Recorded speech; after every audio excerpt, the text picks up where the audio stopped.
Hello everyone and welcome to DC Central, and in today's video we'll be going over all of the information we have received and previewing for the Arrow 150th episode, otherwise known as Arrow Season 7 Episode 12, The Emerald Archer. So let's discuss.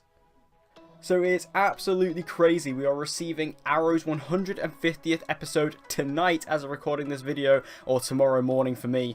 And this is a very, very exciting episode and a very fantastic time to be an Arrow fan. You know, I've been a loyal supporter of the show for so many years. You know, I've said that Arrow is my favorite TV show of all time. I still stand by that. Arrow is a show that means so much to me. So to see it get to this incredible milestone of 150 episodes is a really awesome feat. And it's so great to be a part of this community and be a part of this show, to see it grow and continue to get to these incredible landmarks. Obviously we saw what Arrow was able to do with its 100th episode back in season 5, and we got that incredible episode where it brought back so many awesome characters like Robert and Moira, and we got so many cool moments, really emotional beats in that episode too.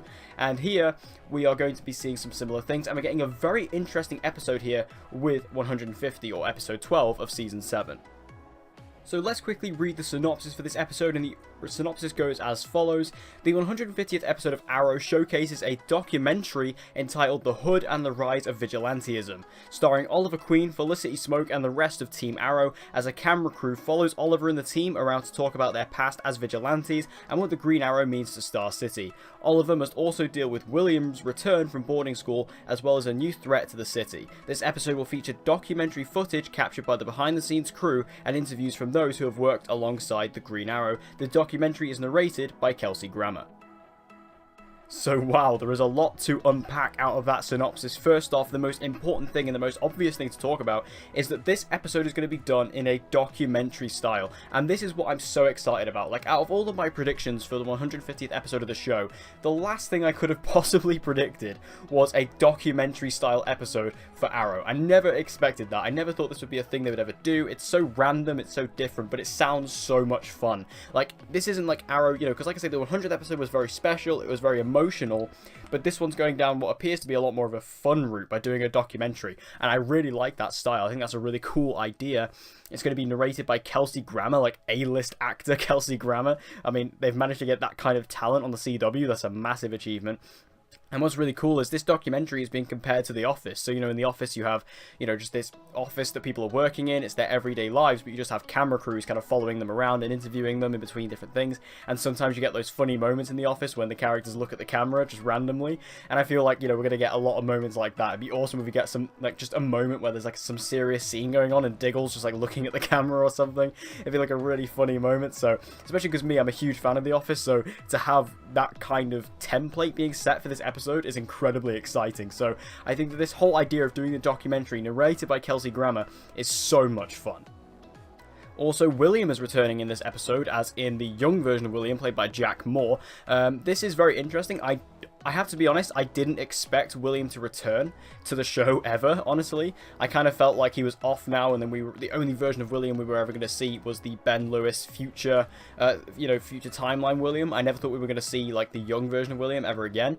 But he is returning in this episode, and I believe he's going to be around for a few episodes after this, so it seems like he's maybe just on holiday, like he's got some time off from boarding school, so he's come back to Star City. I mean, personally, if I'm honest, I'm really not a big fan of William, like this version of him, the young version, just because I don't think Jack Moore's that great of an actor. But we'll have to see what they do with him, where he goes, see maybe if he's improved after taking some time off this season, because obviously he was quite a big presence in season 6, so maybe, you know, with this time off in season 7, he's been able to improve and, you know, come back a little bit stronger. You know, I'll give him the benefit of the doubt. But it's just interesting because it seems like he is going to be around for a little while, so what are they going to be doing with him? What's his relationship with Oliver and Felicity going to be like? And obviously, because we have to see what happens to him in the future, so is that going to be played up in the rest of the season? We'll have to wait and see.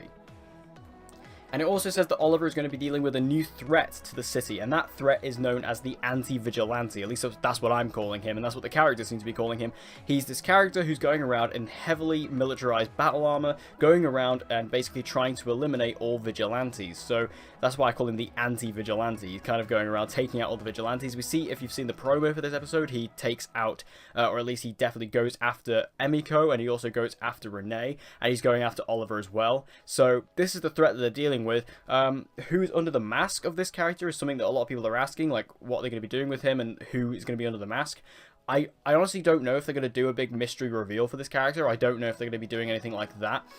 Beth Schwartz, who is the executive producer and showrunner of Arrow this season, has said that there is going to be a major character introduced in this episode.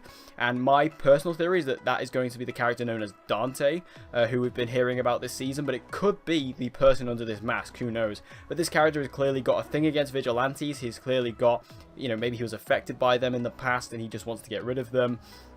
And, you know, he's got a lot of battle armor, he's got a lot of weaponry, he's very clearly very well trained if he was able to take down Emiko. So, you know, I think there's definitely going to be a reveal as to who this character is. I just don't know if it's going to be as big as some people expect him to be. Like I say, it could be this mystery character that Beth Schwartz is teasing is going to be introduced in this episode. But I personally feel like that's going to be Dante, and I can't see why Dante would be this character, if you get what I mean. It seems like it's a bit of a stretch and, you know, a bit of a coincidence, really. So I think, like, the Dante character and this character are going to be different things, and in terms of what they do with this character, we're just going to have to wait and see, really.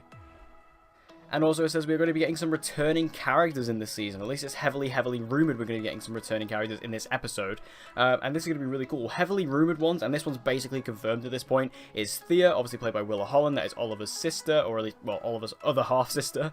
And now this is really cool. I kind of expected Thea to return this season at some point, because she's not dead. Like, she never was killed off or anything in Season 6. She just left the show. So I felt like, you know, there's always room for her to come back. And I feel like this episode is a good place to do it. We did see a version of the script that Beth Schwartz put out, and you can kind of faintly see Willa Holland's name on the cast list, so it's pretty much confirmed at this point that she's going to be in this episode, and I think that makes a lot of sense to bring her in for this, even if it is just this one episode.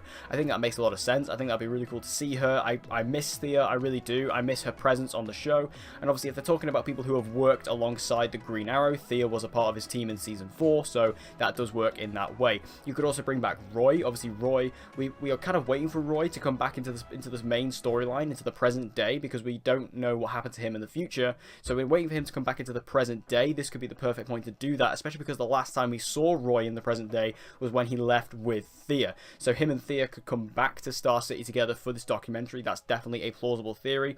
There's also been a lot of rumors that Joe D. Nicole is going to be returning as Ragman for this episode as well, which, if you guys know me, you know I absolutely adore Ragman. He's one of my favorite characters probably ever on the history of Arrow. I thought he was so cool and so underused, so to bring him back for this episode again would be really cool. Joe D. Nicole was spotted in Vancouver for a day during the filming of this episode, so again, it's possible. Overall, though, I have to say I am so excited for this episode. It just looks like a massive blast just to have all these fun elements going on with all these different characters coming back potentially. Doing a documentary style episode is going to be so much fun and so different to what we've expected. And I feel like this is going to be something really special. Like I say, the 100th episode they did back in Season 5 was a really special episode for Arrow and its fans. And I feel like this is going to be a similar sort of thing. So overall, I'm honestly really excited about this episode. This could potentially be the best episode of the season. It has to take down episode 7 to take that mantle, but I feel like there's going to be some really cool stuff going on here, and I just can't wait to see it. So thank you guys for watching this episode of DC Central. I hope you enjoyed it. If you did, please give it a like. If you want to see more DC content, be sure to subscribe and hit that notification bell so you never miss an upload. And I hope to see you guys again next time.